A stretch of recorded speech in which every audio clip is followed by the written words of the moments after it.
and there are some amazing varieties here. I absolutely love Heirloom and Heritage Veg. I love the stories behind them. So I thought ordering these is the best way to dive into those stories even more. I'm not going to go into detail about the stories because I still got to learn about them.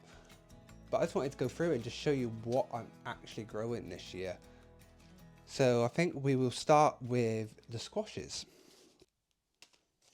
So we have 3 different squash altogether this year from She Grows Veg. So we've got the butternut squash tromboncino. So this grows really long and is great to grow up arches and stuff. So I can't wait to see how we get on with that. Then we have butternut squash, and this one is called honey nut. And then we also have pumpkin musky de Provence. Some of these names, I'm absolutely butchering them. But yeah, it's going to be cool to see what they're like. And soon as I seen watermelons, moon and star, I had to get that to try. It's been something I've wanted to grow from a day one when I started growing 6 years ago. And I was watching Baker Creek Heirloom Seeds and watching people growing in America. And yeah, moon and stars. And the skin is like stars and a moon. That's why it's got the name Moon and Stars. So that is one I'm very looking forward to. And then we also have another melon called Ogden. These are apparently quite small melons. They're not huge. So I'm looking forward to seeing that. This attractive yellow melon with green stripes originated from Israel, where it is known as Ha'ugun, a small variety. It's scrummy, aromatic, sweet yellow and green flesh. So yeah, can't wait to see that. Absolutely love melons. Then we have a cucumber mezzolungo, is it? But they look really good for slicing, for salads. Keelan absolutely loves cucumber, and I wanted one that was good for salads and to have in sandwiches. So can't wait to try this one. And it also says this one is best grown outdoors, made for slicing. It is a climbing variety which would grow well up and over an arch. So I may do a few different seeds of these, do some indoors, some outdoors, see how we get on. Joe, there's so many seeds here. It's like, where do you go next? Like, what do you go for? Oh, this one here. I'm really excited to try this one. So tomato Heinz 1350. This tasty heirloom was introduced in 1963 by H.J. Heinz Co. as the perfect tomato for making the iconic ketchup. I've been wanting to grow some Heinz tomatoes again from when I started growing, when I started learning about all these cool varieties. So that one's going to be really cool. I just love the prints on these packages. It's so gorgeous.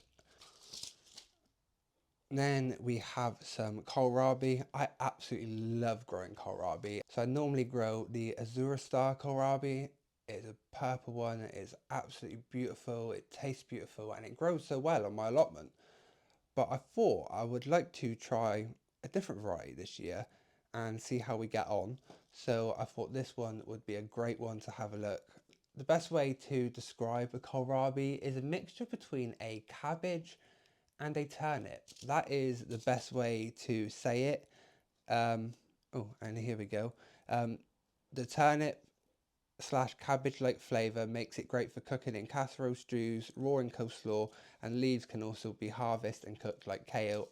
And that is definitely true. That is one thing I absolutely love about the kohlrabi is the crunchy stems you get and the leaves, and in stir fries, oh, even fried with a bit of garlic, some butter, just tastes absolutely beautiful. And I like to see it as another one of those alternatives for, like, not asparagus but that sort of thing. And we are also going to try some loofahs. I have tried to grow some previously, but I didn't get no further than seedlings. It just didn't work out. I think it was the seeds I had, they wasn't the best. So I thought, get some of these amazing heirloom ones, let's try them out. And do you know what would be really cool? If I can grow these and then use them in my soap making, because I have a business called The Allotment Apothecary where I make handmade soaps, cosmetics, all stuff inspired by my allotment. So this one here would be a really cool addition to do, like a limited edition soap that has my loofah in it. Be good.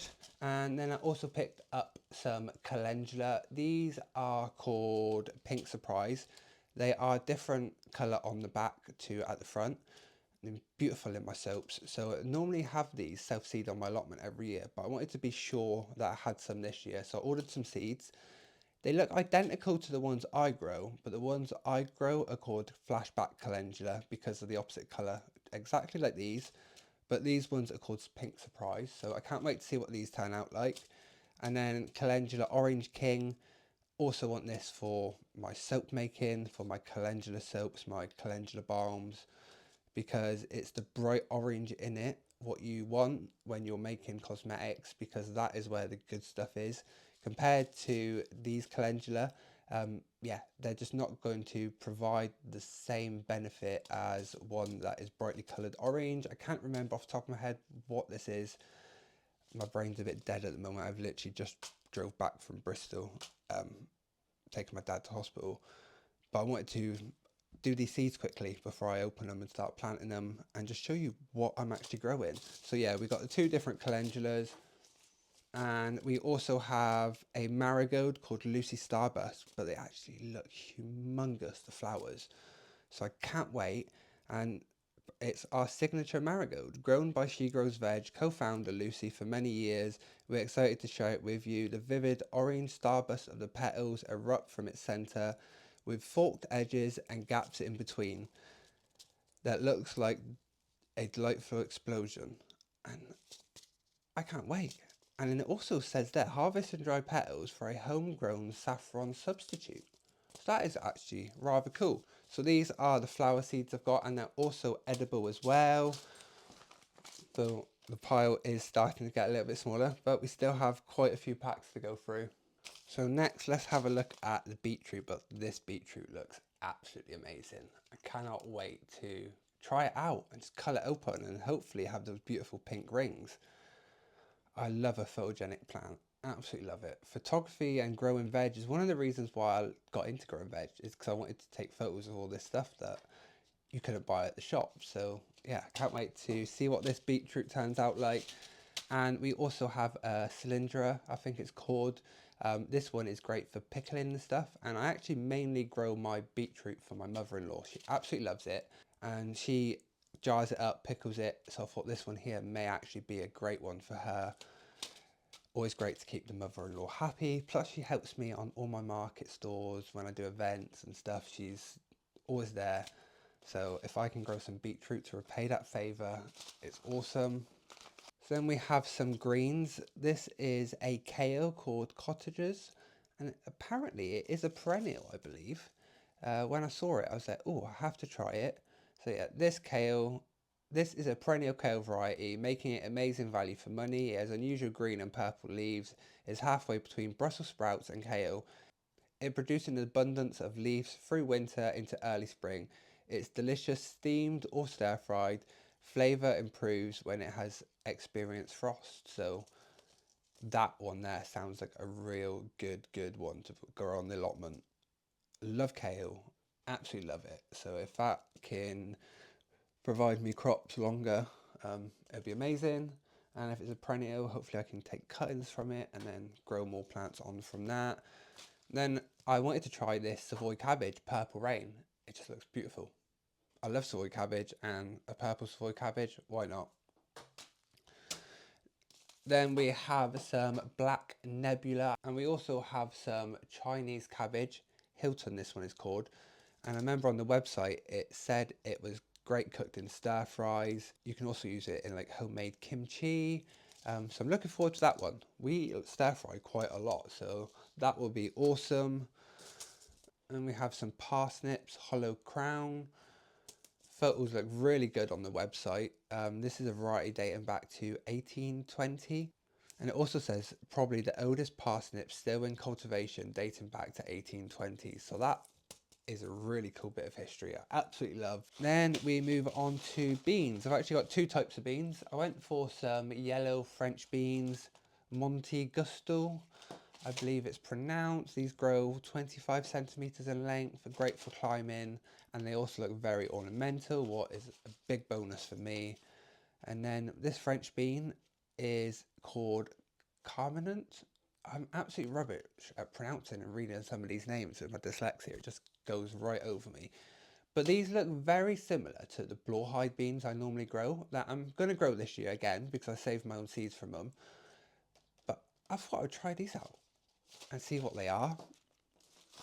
Then we have pea telephone.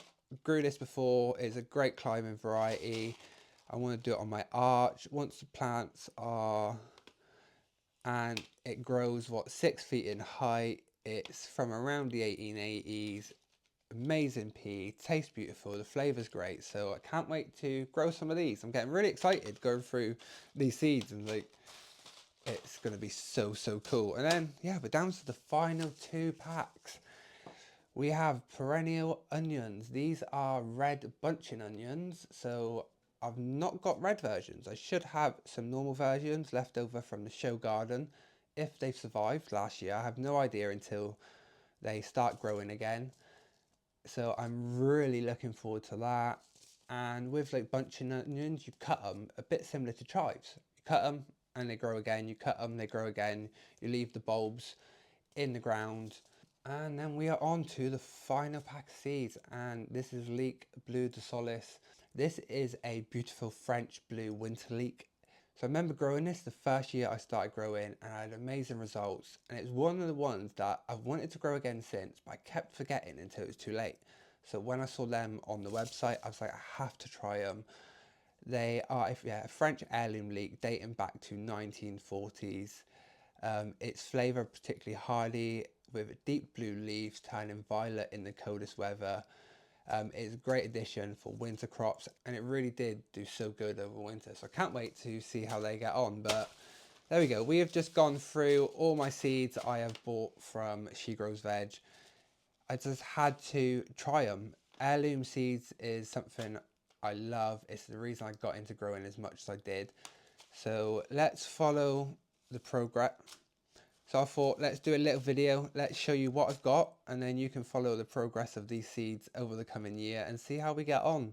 It may fail, they may grow, we may get some absolutely amazing harvests, some amazing photos, and hopefully inspire you to go and buy some heirloom veg. And hopefully inspire you to buy some heirloom veg seeds, because it's so worth it. I will say I'm not endorsed by I have no connection to She Grows Veg. This is a video I've done on myself. I've not grown any seeds yet, so this is all a completely new experience for me. So let's hope we get really good germination and we can inspire you to grow something cool.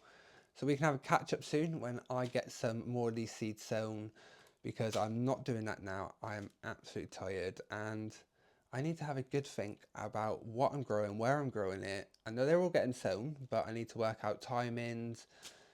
It's been a while since I've had to think about when things grow, so yeah, bear with me. So on that note, I am going to pack all these seeds away, and we will catch up soon.